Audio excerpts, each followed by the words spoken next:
Hi guys, welcome to YouTube channel. ನಾನು ಶ್ರುತಿ ಪವನ್ ನಾಯ್ಡು.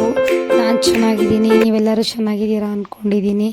ಇವತ್ತಿನ blog ಬಂದು ಏನು ಮಾಡ್ತಾಯಿದ್ದೀನಿ ಅಂತಂದರೆ ಕಬಾಬ್ ಮಾಡೋದು ಹೇಗೆ ಅಂತೇಳಿ ಹೇಳ್ಕೊಡ್ತೀನಿ. ನೋಡಿ ಏನೇನು ಹಾಕೋದು ಅಂತ ಹೇಳಿ ತಿಳಿಸ್ತೀನಿ ನಿಮಗೆ. 1 ಟೇಬಲ್ ಸ್ಪೂನು ಇದು ಹಾಕ್ಕೋಬೇಕು, ಶುಂಠಿ ಬೆಳ್ಳುಳ್ಳಿ ಪೇಸ್ಟ್ ಹಾಕ್ಕೋಬೇಕು. 1/4 ಟೀ ಸ್ಪೂನು ಅರಿಶಿನ ಪುಡಿ ಹಾಕ್ಕೋಬೇಕು. ಇದು ಅರ್ಧ kg ಚಿಕನಿಗೋಸ್ಕರ ಎಷ್ಟು ಹಾಕಬೇಕು ಅಷ್ಟು ಹಾಕ್ಕೊಡ್ತಾಯಿದ್ದೀನಿ. ನಾನು ಸ್ವಲ್ಪ ಖಾರ ಕಮ್ಮಿ ಹಾಕ್ಕೊಳ್ತೀನಿ. ನಿಮಗೆ ಬೇಕು ಅಂದರೆ ಇನ್ನೂ ಶುಂಠಿ ಬೆಳ್ಳುಳ್ಳಿ ಪೇಸ್ಟು ಜಾಸ್ತಿನೂ ಹಾಕ್ಕೋಬೋದು ನೀವು, ಖಾರದ ಪುಡಿನೂ ಜಾಸ್ತಿ. ಈಗ ನೋಡಿ 1 ಸ್ಪೂನಷ್ಟು ಖಾರದ ಪುಡಿ ಹಾಕ್ಕೊಳ್ತಾ ಇದ್ದೀನಿ. 1/4 ಟೀ ಸ್ಪೂನಷ್ಟು ಖಾರದ ಪುಡಿ ಹಾಕ್ಕೊಳ್ತಾ ಇದ್ದೀನಿ ನಾನು. ಇವಾಗ ಇದಕ್ಕೆ ನಾನು ಒಂದು ಅರ್ಧ ಟೀ ಸ್ಪೂನಷ್ಟು ಧನಿಯಾ ಪೌಡ್ರ್ ಹಾಕ್ಕೊಳ್ತಾ ಇದ್ದೀನಿ. ಧನಿಯಾ ಪೌಡ್ರ್ ಏನಕ್ಕೆ ಅಂದರೆ ಕೆಲವ್ರು ಹಾಕಲ್ಲ, ನಾನು ಹಾಕ್ತೀನಿ.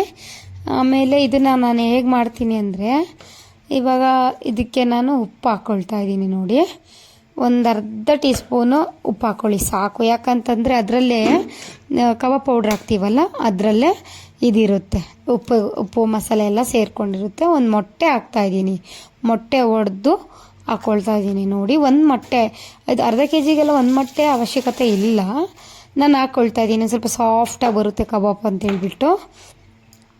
ಅದಕ್ಕೆ ಇವಾಗ ನಾನು ಕಬಾಬ್ ಪೌಡ್ರ್ ಹಾಕ್ಕೊಳ್ತಾ ಇದ್ದೀನಿ. ನೋಡಿ, ಕಬಾಬ್ ಪೌಡ್ರು ನಾನು ಎಷ್ಟು ಹಾಕ್ಕೊಳ್ತಾ ಇದ್ದೀನಿ ಅಂದರೆ 1 ಸ್ಪೂನು, 1 ಸ್ಪೂನ್ ಹಾಕಿ ಮತ್ತು ಇನ್ನೊಂದು ಸ್ಪೂನು ಹಾಕ್ಕೊಳ್ತೀನಿ.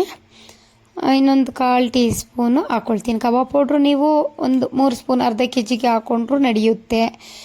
ಈಗ ನೋಡಿ ಎಲ್ಲ ಕಲಿಸ್ಕೊಳ್ತಾ ಇದ್ದೀನಿ, ರೆಡಿ ಆಗ್ತಾ ಇದೆ. ನೀಟಾಗಿ ಎಲ್ಲ ಒಂದು ಅದಕ್ಕೆ ಬರೋಂಗೆ ನೀಟಾಗಿ ಕಲಿಸ್ಕೋಬೇಕು. ಅದನ್ನು ಕಲಿಸ್ಕೊಂಡಿದ ನಂತರ ನೋಡಿ, ಅದು ನಾವು ಎಷ್ಟು ನಿಮಗೆ ಖಾರ ಬೇಕು ಅಂದರೆ ಖಾರ ಹಾಕ್ಕೋಬೋದು. ಇನ್ನೂ ಖಾರ ಬೇಕು ಅಂದವರಿಗೆ, ನಮ್ಮ ಮಕ್ಕಳು ಸ್ವಲ್ಪ ಖಾರ ಕಮ್ಮಿ ತಿನ್ನೋದು, ಹಾಗಾಗಿ ನಾನು ಖಾರ ಕಮ್ಮಿ ಮಾಡ್ತಾಯಿದ್ದೀನಿ.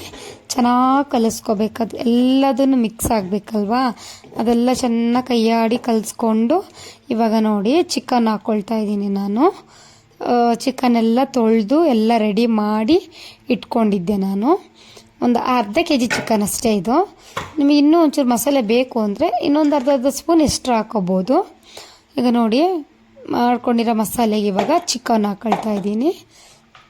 ಚಿಕನ್ ಹಾಕ್ಕೊಂಡ ನಂತರ ಇವಾಗ ನೋಡಿ ಚಿಕನ್ ಹಾಕ್ಕೊಂಡು ನಾನು ಇವಾಗ ಚೆನ್ನಾಗಿ ಮಿಕ್ಸ್ ಮಾಡ್ಕೋಬೇಕು.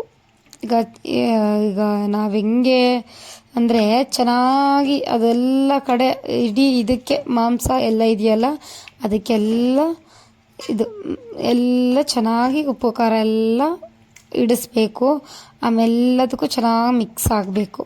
ಹಾಗಾಗಿ ಇವಾಗ ಹಾಕ್ಕೊಳ್ತಾ ಇದ್ದೀನಿ. ನೋಡಿ ಕಬಾಬು, ತುಂಬ ಜನ ಕಬಾಬ್ ಹೆಂಗೆ ಮಾಡ್ತೀರಾ ಅಂತ ಕೇಳ್ತಾಯಿದ್ರು.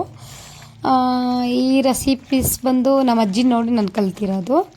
ನಮ್ಮ ಅಜ್ಜಿ ಮಾತ್ರ ತುಂಬ ಚೆನ್ನಾಗಿ ಮಾಡ್ತಾರೆ ಕಬಾಬು, ಸಖತ್ತಾಗಿರುತ್ತೆ ಅವ್ರು ಮಾಡೋದು. ನಂಗೆ ಅವ್ರು ಮಾಡೋದು ತುಂಬ ಇಷ್ಟ. ಕಬಾಬು, ಮೀನು ಸಾರು, ಆಮೇಲೆ ಚಿಕನ್ ಸಾರು, ಬೋಟಿ ಗೊಜ್ಜು, ಅದೆಲ್ಲ ಚೆನ್ನಾಗಿ ಮಾಡ್ತಾರೆ.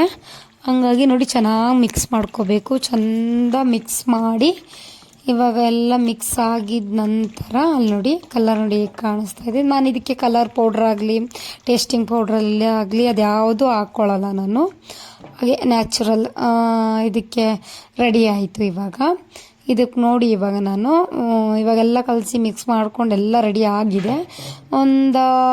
ಏನು ಗೊತ್ತಾ, ಇದೊಂದು ಪ್ಲೇಟ್ ತಗೊಂಡು ಮುಚ್ಚಿಬಿಟ್ಟು ಇದನ್ನು ನಾನಿವಾಗ ಪ್ಲೇಟಲ್ಲಿ ಮುಚ್ತಾ ಇದ್ದೀನಿ. ನೋಡಿ, ಇದನ್ನ ಇವಾಗ ನಾನು ಅರ್ಧ ಗಂಟೆ ಇಲ್ಲ 1/4 ಗಂಟೆ ಅಷ್ಟು ಫ್ರಿಜ್ಜಲ್ಲಿ ಇಡ್ತೀನಿ. ಫ್ರಿಜ್ಜಲ್ಲಿ ಇಟ್ಟು ನಂತರ ಆಗಿದ ನಂತರ ಆಮೇಲೆ ತೆಗೆದು ನಾನು ಮಾಡ್ಕೊಳ್ತೀನಿ. ನೋಡಿ ಫ್ರಿಜ್ಜಲ್ಲಿ ಇಟ್ಕೊಳ್ತಾ ಇದ್ದೀನಿ, ನೋಡ್ಕೊಳ್ಳಿ. ಆಮೇಲೆ ನಾನು ತೆಗೆದು ಫ್ರಿಜ್ಜಲ್ಲಿ ಇಟ್ಟಾಯ್ತು. ಇವಾಗ ತಗೊಳ್ತಾ ಇದ್ದೀನಿ ನೋಡಿ ಮಾಡ್ಕೊಳ್ಳೋಕ್ಕೆ. ಒಂದು ಅರ್ಧ ಗಂಟೆ ಇಟ್ಟಿದ್ದೆ ನಾನೀಗ ಫ್ರಿಜ್ಜಲ್ಲಿ ಮಾಡ್ಕೊಳಕ್ಕೆ ತಗೊಂಡೆ. ಎಣ್ಣೆ ಕಾಯಕ್ಕೆ ಇಡ್ತೀನಿ ನೋಡಿ. ಇವಾಗ ಚೆನ್ನಾಗಿ ಇದಾಗಿರುತ್ತೆ, ಎಲ್ಲ ಕಡೆ ಸ್ಪ್ರೆಡ್ ಆಗಿ ಚೆನ್ನಾಗಿ ಅದೆಲ್ಲ ಅದಕ್ಕೆ ಒದ್ಕೊಂಡು ಚೆನ್ನಾಗಿದಾಗಿದೆ ನೋಡಿ. ಇದಕ್ಕೆ ನೀರು ಹಾಕೊಂಡು ಕಲಿಸ್ಕೋಬೇಕಾ ಅಂತ ಕೇಳಿದವರು ಬೇಡ, ಯಾಕಂದರೆ ಅದರಲ್ಲಿ ಮೊಟ್ಟೆ ಇರುತ್ತೆ ಮತ್ತು ನಾವು ಚಿಕನ್ ಏನು ತೊಳೆದಿರ್ತೀವಿ ಅದರಲ್ಲೂ ನೀರಿನ ಅಂಶ ಇರುತ್ತೆ. ಹಂಗಾಗಿ ಏನು ನೀವು ಹಾಕ್ಕೊಳ್ಳೋದು ಬೇಡ. ಇವಾಗ ನೋಡಿ ಎಣ್ಣೆಗೆ ಹಾಕ್ತಾಯಿದ್ದೀನಿ. ಎಣ್ಣೆಗೆ ಆದ ನಂತರ ಎಣ್ಣೆಗೆ ಹಾಕ್ಕೊಳ್ತಾ ಇದ್ದೀನಿ ನೋಡಿ. ಹೆಂಗೆ ನೋಡಿ ಎಣ್ಣೆ ಚೆಂದ ಕಾದಿದೆ, ಹಾಗಾಗಿ ಹಾಕ್ತಾಯಿದ್ದೀನಿ. ಇವಾಗ ಕಬಾಬ್ ಆಯಿತು. ಇವಾಗ ಊಟ ಹಾಕ್ಕೊಡ್ಬೇಕು. ಟೈಮ್ ನೋಡಿದ್ರೆ 8:45 ಊಟ ಹಾಕ್ಕೊಡ್ಬೇಕೀಗ ಮಗನಿಗೆ. ಅವನು ಊಟ ಆಗಿದ ನಂತರ ಇವಾಗ ಮಲಗ್ತಾನೆ ಅವನು. ಆಯಿತು. ಏನಂತಂದರೆ ನಾವು ಸ್ವಲ್ಪ ನಮ್ಮಲ್ಲಿ ಕಬಾಬ್ ಅಂದರೆ ಚೆನ್ನಾಗಿ ಹೋಗುತ್ತೆ. ಬೇರೆ ಏನು ಮಾಡಿದ್ರು ಅಷ್ಟೇ ಕಷ್ಟ, ಅಲ್ಲಲ್ಲೇ ಇರುತ್ತೆ ನೋಡಿ. ಕಬಾಬು ಆಗ್ತಾ ಇದೆ. ಒಂದು ಸ್ವಲ್ಪ ಚೆನ್ನಾಗಿ ಬೇಯಬೇಕು ಅದು. ನಾನು ಬೇಯೋಕ್ಕೆ ಒಂದು ಏನಿಲ್ಲ ಅಂತಂದ್ರೂ ಒಂದು 20-25 ನಿಮಿಷ ಬಿಡ್ತೀನಿ. ಚೆನ್ನಾಗಿ ಬೇಯಬೇಕದು. ಅದು ಚೆನ್ನಾಗಿ ಒಳಗಡೆ ಎಲ್ಲ ಬೇಯಬೇಕು. ಕ್ರಿಸ್ಪಿಯಾಗಿದ್ದರೆ ಇನ್ನೂ ಇಷ್ಟ ನಮ್ಮನೇಲಿ. ಹಂಗಾಗಿ ಒಂದು ಸ್ವಲ್ಪ ಚೆನ್ನಾಗಿ ಬೇಯಿಸ್ತೀನಿ ನಾನು. ಬೇಯಿಸಿದ ನಂತರ ನೋಡಿ ಎಲ್ಲ ಆಯಿತು, ಕಬಾಬ್ ಎಲ್ಲ ಆಯಿತು. ತೆಗಿತಾಯಿದ್ದೀನಿ ನೋಡಿ. ಏನೋ ಒಂಥರ ಅದು ನೋಡೋಕ್ಕೆ ಒಂಥರ ಚೆಂದ. ನಮ್ಮನೇಲಿ ಎಲ್ಲರೂ ಅಷ್ಟೇ ಕಬಾಬ್ ತುಂಬ ಇಷ್ಟಪಡ್ತಾರೆ. ನಿಮಗೆ ಇಷ್ಟು ದೊಡ್ಡ ಪೀಸ್ ಬೇಡ ಅಂದರೆ ಈ ಚಿಕ್ಕ ಪೀಸು ಮಾಡ್ಕೋಬೋದು.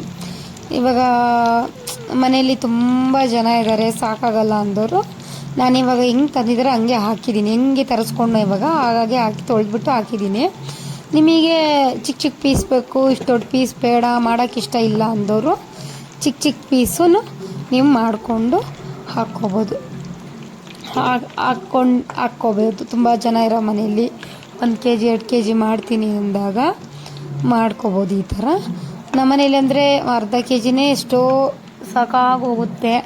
ಅರ್ಧ kg ಒಂದೊಂದ್ಸಲಿ ತಿಂದೇ ಇರಲ್ಲ, ಒಂದು 15 ದಿವಸ 1 ತಿಂಗಳು ಅಂದಾಗ ಈ ಥರ 1 kg ತರಿಸ್ಕೊಳ್ತೀವಿ. ಸ್ವಲ್ಪ ಕಮ್ಮಿನೇ ನಾನ್ ವೆಜ್ಜು ನಮ್ಮ ಮನೇಲಿ. ಸಂಡೇ ಇಲ್ಲಾಂತಂದರೆ ನಾನು ಮಂಗಳವಾರ ಮಾಡ್ಕೊಬಿಡ್ತೀನಿ. ಭಾನುವಾರ ಇಲ್ಲಾಂದರೆ ಮಂಗಳವಾರ ಮಾಡ್ಕೊಳ್ತೀನಿ. ಯಾಕಂದರೆ ಮಂಗಳವಾರ ಬುಧವಾರ ತಿಂತೀವಿ, ಆಮೇಲೆ ಭಾನುವಾರ ಇನ್ನು ಮಿಕ್ಕಿದ ಟೈಮೆಲ್ಲ ತಿನ್ನಲ್ಲ ನಾವು.